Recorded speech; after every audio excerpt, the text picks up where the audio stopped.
Just when we thought we knew the direction Jon Horst and the Milwaukee Bucks were going, he throws us a curveball at the trajectory of what's going to happen to this roster going into the season. But is it enough for a contending team going into next year?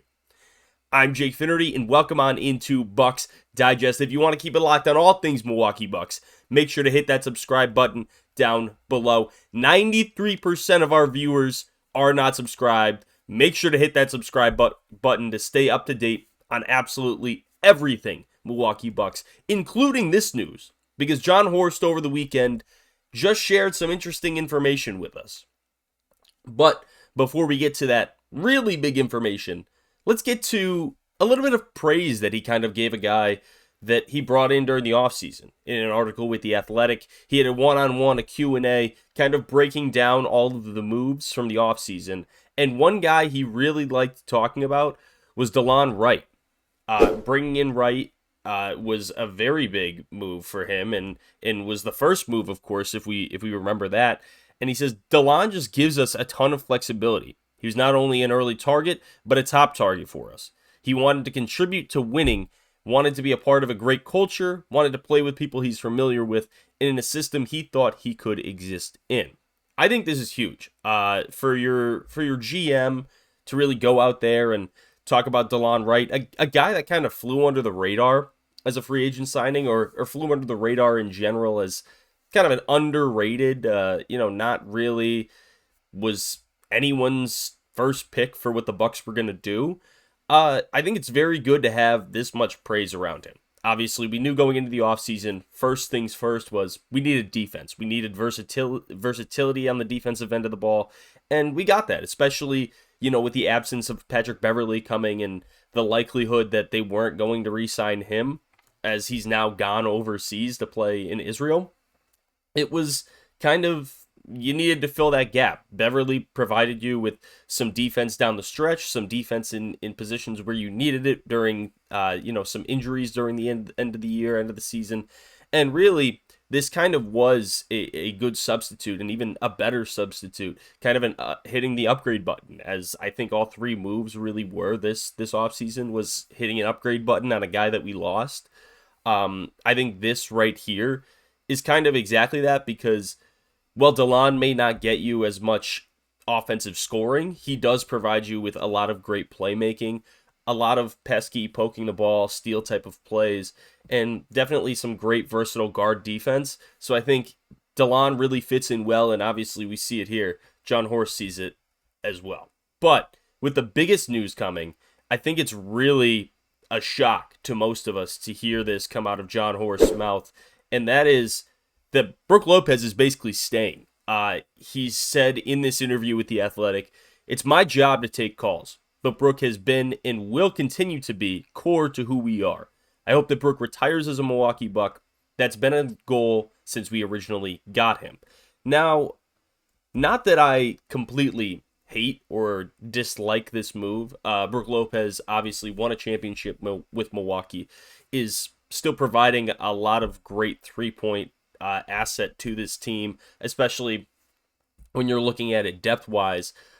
He's going to provide you a great deal on the three-point end, especially in those corner threes. And it really is going to help take the weight off of Giannis's shoulders. A lot of people don't want to see Giannis play the five, myself included, unless it's really in a different mix or a different set. I think where you're really coming into question is exactly what I was just talking about before, is the versatility on defense. Brook is kind of a one-trick pony when it comes to the defensive end of the ball. A great rim protector, don't get me wrong, but does he have the versatility to go out and guard from the arc? Does he have the speed to go out and do this? No, he doesn't. So this is kind of where you come into question. Well, you wanted to play a faster, quicker defensive side of the ball. Well, is this true? Did you really want to keep Brook around? I think the likelihood is actually they were getting calls, they weren't getting what they wanted, and then from there it was kind of, okay, we're going to go into the season with Brook Lopez. And that's is still the case, obviously, now, that we're going to have Brook Lopez come the start of the season. But I don't think it's out of the question, will Brook be traded before the trade deadline? That's still very up in the air. I think that's still a very high possibility.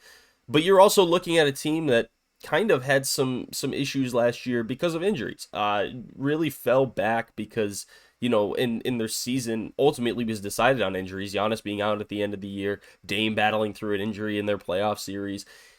It's kind of a question of what ifs. So now we look at what if, or what will be, going into next season as we look at the finalized roster of what we've got.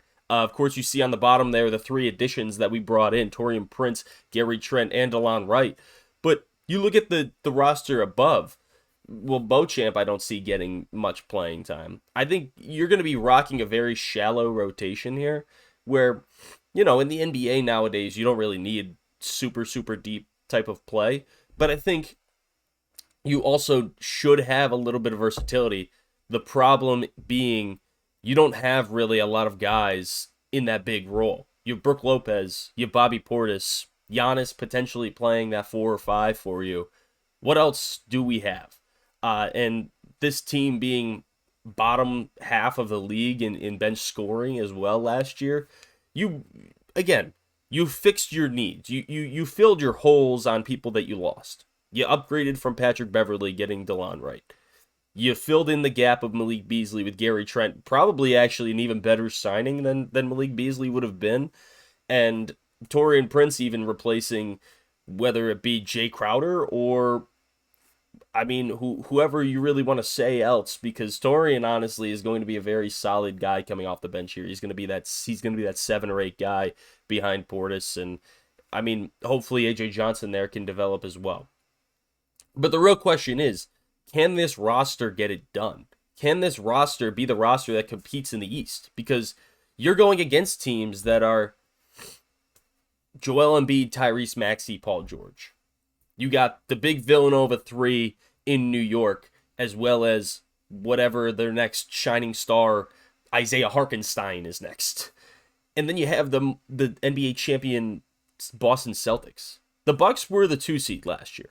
There's no denying the fact that this team was able to get it done last year, or was able to get up to that caliber last year. But can they do it again? That's the question. Is everyone got better? Did the Bucks get better? Or did they really just stay in that straight line and stick to exactly what they wanted to do? I think, personally, there still needs to be an upgrade for Brook Lopez. There's got to be a versatile defender out there that you can get somewhere. There's got to be some kind of trade at some point that you can get for Brook Lopez. Because you know what the definition of insanity is? Doing the same thing over and over again and expecting a different result. Because I truly, not that I want to discredit anything Brook Lopez has done for this Milwaukee Bucks organization, but I just don't think he can do it for them right now. I think he'd be better off going somewhere else. I think they'd be better off looking somewhere else for him. And I think overall, this team just needs a guy at the 5 that is going to be able to defend wherever, be able to provide offense wherever, and really build the team a little bit more around Giannis, as this is Giannis's team. Let me know what you think. If you think this team is good enough running it back with Brook Lopez or not. And as always, hit that subscribe button down below and stay locked on to Bucks Digest.